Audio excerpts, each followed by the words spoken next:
M V Gopan BJP Alappuzha ജില്ലാ president കൂടി ചേരുന്നുണ്ട്. ശ്രീ എം വി ഗോപൻ, കഴിഞ്ഞ ഏതാനും ദിവസങ്ങൾക്ക് മുൻപ് വളരെ ഞെട്ടലോടെ നമ്മൾ കേട്ടതാണ്. കട്ടപ്പനയിൽ ഒരു കർഷകന് സ്വന്തം അക്കൗണ്ടിൽ നിക്ഷേപിച്ചിരുന്ന പണം തിരികെ നൽകാതെ ബാങ്ക് അദ്ദേഹത്തെ കളിയാക്കുന്നു, അപമാനിക്കുന്നു.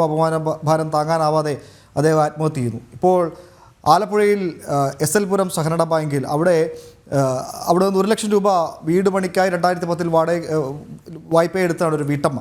ആ വീട്ടമ്മയ്ക്ക് ആ പണം തിരികെ പലപ്പോഴും അടച്ചിട്ട് 2 ലക്ഷം രൂപയോളം അടച്ചു എന്നാണ് പറയുന്നത്. CPM ഭരിക്കുന്ന സഹകരണ ബാങ്കാണ്. ഇന്നലെ 2 ദിവസങ്ങൾക്ക് മുൻപ് ഈ ബാങ്കിലെ ജീവനക്കാർ, പ്രസിഡന്റ് ഉൾപ്പെടെയുള്ള ആളുകൾ വീട്ടിലേക്ക് എത്തുന്നു, ഭീഷണിപ്പെടുത്തുന്നു. തൊട്ടുപിറകെ ഭർത്താവിനെ വിളിച്ച് ഇങ്ങനെ ബാങ്കിൽ നിന്ന് ആളുകൾ വന്നു എന്ന് പറഞ്ഞ് കരയുന്ന വീട്ടമ്മയെ പിന്നെ വീട്ടുകാർ കാണുന്നത് മരിച്ച നില, ആത്മഹത്യ ചെയ്ത നിലയിലാണ്. അപ്പോൾ ഈ നേരത്തെ പറഞ്ഞ സാധാരണക്കാർക്ക് സഹായമായി മാറേണ്ട സഹകരണ ബാങ്കുകൾ ആ രീതിയൊക്കെ വിട്ടുമാറി സാധാരണക്കാരുടെ നിക്ഷേപങ്ങൾ അത് നേതാക്കന്മാർക്ക് ദൂർത്തടിക്കാനുള്ളതായി മാറുന്നു. ഇത്തരത്തിൽ ചെറിയ തുക പോലും വായ്പ എടുത്ത ആളുകളെ മരണത്തിലേക്ക് തള്ളിവിടുന്നു. ആലപ്പുഴയിലാണ് ഈ ഒരു വേദനിപ്പിക്കുന്ന സംഭവം ഉണ്ടായത്. എങ്ങനെ പ്രതികരിക്കുന്നതിനോട്? ഈ സഹകരണ മേഖലയിൽ ഉണ്ടായിക്കൊണ്ടിരിക്കുന്ന ഗുരുതരമായിട്ടുള്ള അഴിമതിയുടെ ഇരകളുടെ എണ്ണം കൂടിക്കൊണ്ടിരിക്കുക. നമ്മൾ നിരന്തരമായി BJP ഈ വിഷയത്തിൽ നമ്മൾ സമരം ചെയ്തിട്ടുണ്ട്. ഇപ്പോ ആലപ്പുഴയിൽ കാണുന്ന ഒരു പുതിയ പ്രതിഭാസം, CPM അഴിമതി നടത്തിയാലും കോൺഗ്രസ് അഴിമതി നടത്തിയാലും അവര് വീണ്ടും ഭരണത്തിൽ വരാൻ വേണ്ടി 2 മുന്നണിയും ചേർന്ന് മത്സരിച്ചാണ് ബാങ്കുകളിൽ ഇപ്പോൾ മത്സരിക്കുന്നത്. ഇവരെ സംബന്ധിച്ചിടത്തോളം ഇപ്പോ വായ്പ എടുത്തവരെ ഭീഷണിപ്പെടുത്തുകയാണ്. പക്ഷേ CPM അനുഭാവികളായിട്ടുള്ള, കോൺഗ്രസ് അനുഭാവികളായിട്ടുള്ള ആളുകളെ അവർ ഭയപ്പെടുത്തുന്നില്ല, അവരെ ഭീഷണിപ്പെടുത്തുന്നില്ല, അവരുടെ സ്ഥലം ജപ്തി ചെയ്യുന്നില്ല. മറ്റുള്ള രാഷ്ട്രീയം നോക്കി തന്നെയാണ് ഇത്തരത്തിൽ ഉള്ള സമീപനം സ്വീകരിക്കുന്നത്. അതുപോലെ പണം നിക്ഷേപിച്ചവർക്ക് തിരിച്ചു കൊടുക്കുന്നില്ല. ഇപ്പൊ BJP ഭരിക്കുന്ന ബാങ്കുകൾ, BJPക്ക് ഭരണം കിട്ടിയിട്ടുള്ള ഇവർ അഴിമതി കൊണ്ട് മൂടിച്ച് നാശമാക്കിയിട്ടുള്ള ബാങ്കുകൾ BJP മത്സരിച്ച് 2 മുന്നണിയെ തോൽപ്പിച്ച് ഞങ്ങൾ അധികാരത്തിൽ വന്നിട്ടുണ്ട്.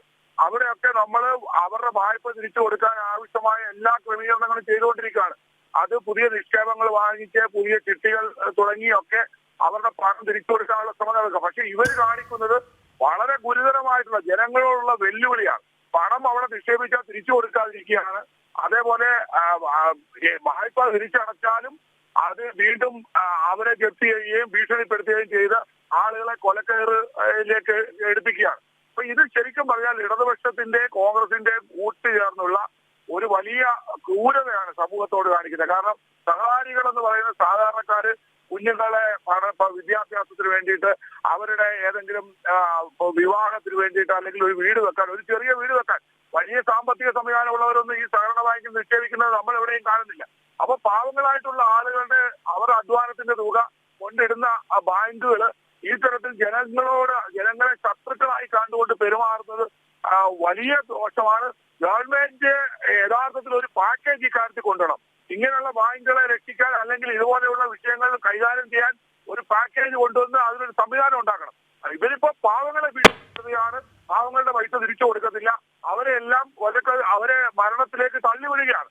ഇത് ഗവൺമെന്റിന്റെ ക്രൂരതയാണ്. അതിനകത്ത് ഇടതുപക്ഷത്തിന് എല്ലാ പിന്തുണയും കോൺഗ്രസ് കൊടുക്കുന്നുണ്ട്.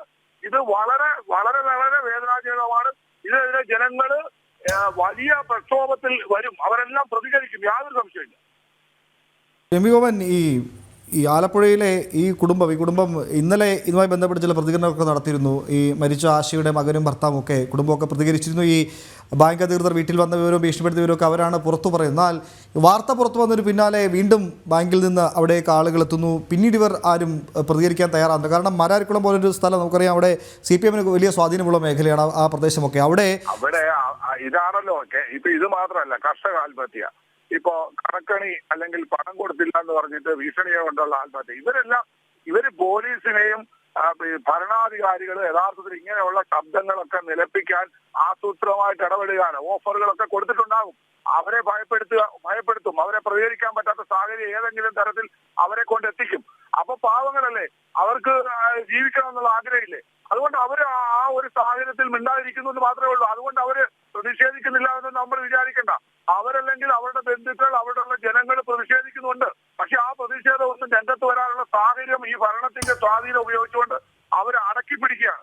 അതൊന്നും എപ്രകാരം അങ്ങനെ അടക്കി പിടിക്കാൻ പറ്റും? നമുക്കറിയാം, നെൽകർഷകർ മരിച്ച സമയത്ത് അവർ ചെയ്ത, നെൽകർഷകൻ ആത്മഹത്യ ചെയ്തതിനു ശേഷം അദ്ദേഹം ബഹുമാനപ്പെട്ട നമ്മുടെ കേന്ദ്രമന്ത്രി സുരേഷ് ഗോപി അദ്ദേഹം ആ വായ്പ തിരിച്ചടയ്ക്കാൻ ചെന്നപ്പോ ആ പൈസ മേടിക്കാൻ തയ്യാറാകാത്തവരാണ് കേരളത്തിലെ ബാങ്ക്. പിന്നീട് നമ്മൾ സമരം നടത്തിയപ്പോൾ ആ വായ്പ തിരിച്ചടയ്ക്കേണ്ട എന്ന് പറഞ്ഞിട്ട് അത് എഴുതി തള്ളാൻ തയ്യാറായി. ഒരു ശക്തമായ സമരം നടത്തിക്കൊണ്ടാണ്. അല്ലെങ്കിൽ ഒന്നിൽ പൈസ എടുക്കണം, അല്ലെങ്കിൽ എഴുതി തള്ളണം. പൈസ കൊടുക്കാൻ പോയാൽ അത് വാങ്ങാൻ പോലും തയ്യാറായില്ല. അപ്പൊ ഇവർ എത്രത്തോളം സ്വാധീനമാണ്. എല്ലായിടത്തും അത് തന്നെയാണ്.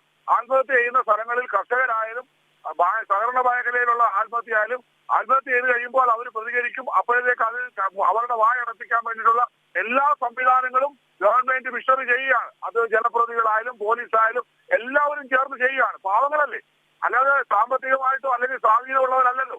അവർ ഈ പറയുന്ന ഇവരുടെ ഭീഷണിക്കും അങ്ങനെയുള്ള സാഹചര്യത്തിൽ അവർ അതിന് കീഴടങ്ങുകയാണ്. അതുകൊണ്ട് അവർക്ക് പ്രതിഷേധമില്ല, അല്ലെങ്കിൽ സമൂഹത്തിന് പ്രതിഷേധമില്ലെന്ന് നമുക്ക് പറയാൻ കഴിയില്ല. അതുകൊണ്ട് ഇത് അണപൊട്ടി ഒഴുകുന്ന സാഹചര്യം ഉണ്ടാകുമെന്നുള്ള കാര്യത്തിൽ യാതൊരു സംശയമില്ല. യെസ്, വളരെ നന്ദി ശ്രീ എം വി ഗോപകുമാർ പ്രതികരിച്ചതിന്.